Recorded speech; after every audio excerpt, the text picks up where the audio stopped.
a content creator named Devin Nash, right? And he's super big on Twitch. He's like he's super big on there, whatever. But he does content for YouTubers and stuff. And I'm in his Patreon or whatever.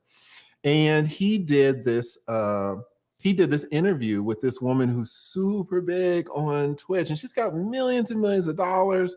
She buys gas stations and Amaranth. she invests in Amaranth. And Yeah, so I'm like, this is awesome. I heard what the fuck you said about her. Like, why are you going off on Amaranth? I don't know anything about her. I just saw the only point of reference that I have about her is her interview with Devin. That was, super cool. And she's talking about how much money she makes. She did mention the whole farting in the jars, which was, it was actually disgusting because she explained how she does it. Like, she has jars, and then every time she needs to do number two, apparently she has a lot of gas. Like, I don't have a lot of gas, right? But she has a lot of gas when she needs to do number two. So they just send her boxes of bottles, and she just has bottles by the toilet. And every time she needs to do number two, right before then, she's putting out all this gas, and she bottles it up and mails it out. See, that's because women are on weird ass diets. The reason like this gas situation doesn't make sense to you is because you're a man and you eat food. And then when you eat food, like, your body just kind of works through it. When you're a woman, especially one who like performs basically like almost naked all of the time, and naked on her OnlyFans, which, power to her. I'm not criticizing that at all. Yeah. Actually, I think her OnlyFans is probably her most noble endeavor. I mainly have a problem with her Twitch content. But these women, from when they're like trying to keep weight down, instead of like, I don't know, exercising, a lot of them will just eat like trash, and their stomachs get really fucked up. And I know this is empirically true because you've seen the commercials, right? All these commercials for like fiber supplements and everything's got probiotics for women. It's like, what the hell do women need all these probiotics? Oh, because they're eating like ice cream and then 8 spinach leaves. And it's like, I need to get my greens today. Or you know what it is? I'll tell you another thing, Nick. The times that they eat are so spread out. It fucks them. No, so there's some, I'm not surprised at all. I bet she bloats up right before she really has to let it go. And then she just unleashes into those jars. I wonder if it's extra if you get flex. Wait, but tell me, like, why the fuck did you go off on her? You went off on her so bad. I was like, what the hell is going on? Like, what did she do to you? So here's my problem. So I go to an anime convention every year as a guest, Anime Matsuri. Okay. And the owner of Anime Matsuri had a Me Too allegation back in like 2012, 2013. Okay. This is like one of the top 3 biggest anime conventions in the United States. It's in Houston, Texas. 50 to 60,000 people show up. It's big, right? I saw you standing on a body over there. Yeah, that's right. Yeah. That was the Slain Lofty Pixels. So I go there. This guy got Me Too'd. His wife stood by him. Everybody said everything was out of context and completely fake. They survived it, which is great. They now run this thing. But every year somebody pops up and starts talking shit about Anime Matsuri, which everybody can do that, right? Amaranth starts talking shit about it this year. I don't know why. I don't know if like she got a super chat about it or whatever, but she's talking about, this misogyny and sexual exploitation and all that stuff. And it's like, bitch, what you do, because the one of the critical elements of this is the demographics of Twitch are vastly different than YouTube. Mm-hmm. YouTube has an audience that spans anywhere between really like 6 years old all the way up to 75, 85 years old. YouTube is that mainstream that the audience is the full spectrum of age, basically. And around election season, if you talk politics, you'll see your age demographics start to skew up into ages that are surprising. I'm like, why are 60-year-old people watching me say fat jokes? It doesn't make sense. Twitch is different. Twitch has a very young audience. I don't know what the statistic is now, but it at least was a couple years ago. 90% of Twitch was 19 or younger.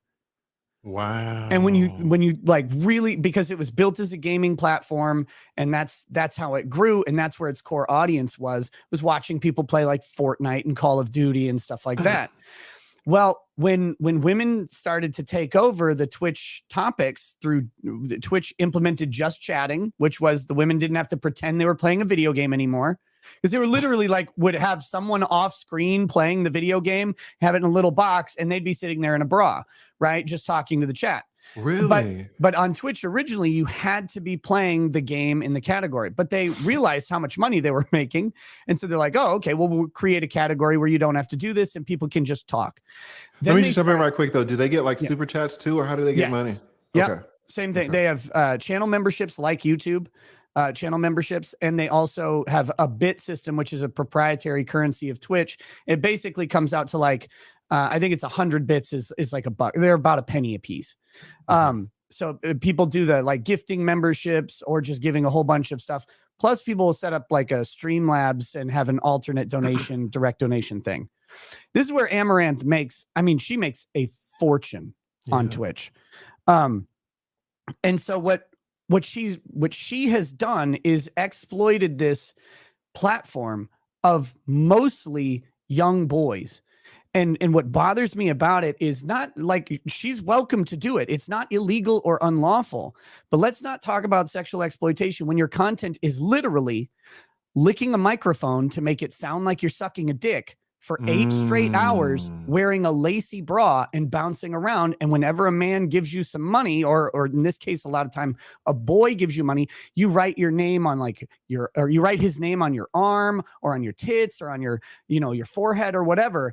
And what my personal theory on why this works is because I think it short circuits the male imperative to provide and protect, because they give provision. And the most important part is they get acknowledgement back from the female, but it's not enough to be satisfying. It's not enough to fulfill that. And it creates a feedback loop or like a loot cycle in a video game. You go through, you go out, you get the quest for the item, you kill the monster, you go back, you make the new things, you get stronger. It's the video game loop. It's just that with ass involved. Right? Like that's what happens. Stronger, right? Wow. It's really strong. And you will see guys just dump money on these women, and which is, again, power to the females for doing it. But let's not be hypocritical and talk about sexual exploitation. If your entire business model is based on the sexual exploitation of primarily very young men, I don't really want to hear you talking about like someone else's alleged sexual exploitation, which again, despite being a routine topic, they have gone long past that. And none of the allegations ever panned out into anything. Well, Nick, now I understand. That makes perfect sense. Yeah. So I have one issue with that. Like, I'm agreeing with what you're saying, but there needs to be something that needs to be said about this, right? Whatever happened to using the amaranths of the world as the ultimate litmus test, right? Like, we talk about in ancient Greek mythology, the sirens, right? Sure. You and I grew up together. Even back then, before the internet was what it was today, could you imagine either one of us spending our money or our parents' fucking money given to some fucking Twitch thought? No. So my thing is this. Say what you will about Amaranth. Like I said, she's welcome to do what she wants. But my thing is this. It says more about our culture. Yes. That she's made, 33 plus million off of thirsty monkey chimpanzees, right? It should be a sense where it's like this. Hey, look at me. Look at my boobs. The guy's just like this. Why would I pay to see that? Because I got the Hub. I got X Hamster. I got all these other porn sites. Or I got real women. Or a doll. But shop Dollhouse Phil. The problem is, well, unless you go on our Twitch, Adriana Chechik doesn't write her name on your ass. Exactly. Doesn't write your name on her ass while she's getting pounded. What does that say about you as a human? That right. You're so desperate for validation that you will exchange your hard-earned money, right? And you will exchange it for. Here's the problem I have with this lead. I think what Nick is saying though is that it's hardwired though in men. But is it though? Because no, I think hardwired as we get. Yeah, I think it's the literal biological imperative of men through either you believe God did it, you believe nature did it, or you believe evolution did it. They all kind of agree that men have been providers and protectors for all of it. We all agree on that. But here's the thing though. The idea of wanting to provide and or protect a person that you can't physically touch, that Nick, that literally goes against what even makes you a man. Because watch this. If someone told, okay, think about this, right? I get what you're saying. I do. Let's go back in time, right? If you walked into a random dude right now, right? And let's say we're back in the 80s, right before the internet, and you walked into a dude in the year is 1988, and you were like, "Yo, man, I want you to give your money, right? Send it out in the mail. I'm going to show you a picture of the person you're giving it to, right? I want you to send your money out to that person, and they're going to send you back a spicy pic." If you said that in 88, Nick, people looked at you like, are you People literally did that in 1988. But Nick, not to that degree.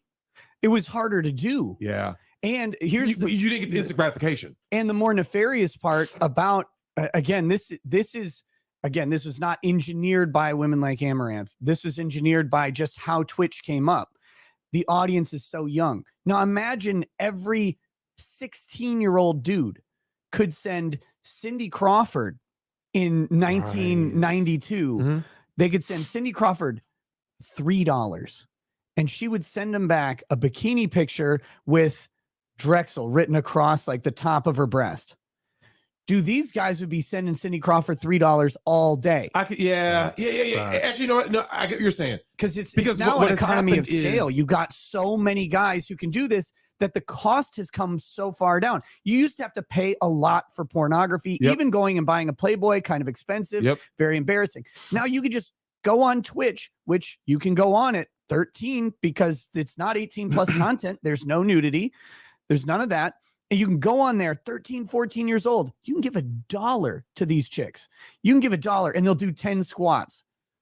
I mean, that instant payback on it, that's what's doing it. And so with how many, she has 15,000 people watching her sleep, dude. Yeah. Wait, what? Wait, dude, what? she does. All the black people were like, what? Wait, hold on. They're paying to watch her sleep. Yeah.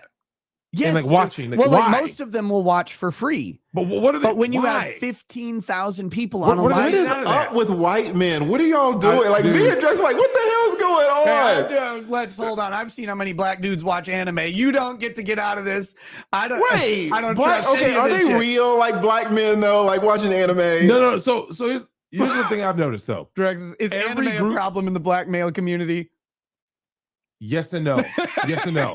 Because yes. Because Lee, the black male community that are not nerds. That's what I'm about to say. Pookies and Ray Rays don't watch anime. Well, yeah, it ain't them. Because they're swimming in hood ass. They're fine absolutely. With it. But see, that's okay. So here, let's break this down into some more pragmatic terms because I think there's a disconnect going on.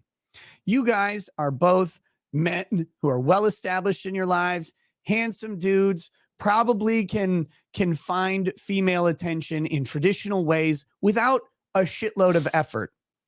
But a 16-year-old kid in high school who's being ignored like crazy. Oh shit, yeah. It's all about the market that they have access to. And these markets are but here's the thing though. Okay, so I'm sure Lead, I want your take on this. Okay. We talk about how, like, someone is being ignored, blah, blah, blah. We've heard about incel culture in modern times, blah, blah, blah, right? I think one of the main issues with all this, besides, I mean, you know how I feel about these single mother raised led households, right? I think one of the main issues, Nick, is that you have a bunch of guys who don't pursue excellence. So they go like this. So watch this. Hey, so Lee, pretend I'm a 16-year-old, right? Mm-hmm. Oh man, girls didn't give me the eye. Okay, I guess I'm just no good. Like there's you know what I'm talking about? They don't they don't build themselves. Like they aren't like. But you and I talk about this all the time. I think Lead has talked about this subject a lot too. Just yesterday, you know what I did? I was driving and I felt the need to do this on my stream for whatever reason. Call it God, call it, I don't know, intuition, whatever. I got on here and I said, hey, to all the guys out there, just in case you need to hear it, you're not a piece of shit. Yeah. Because what does society tell these kids? Yeah.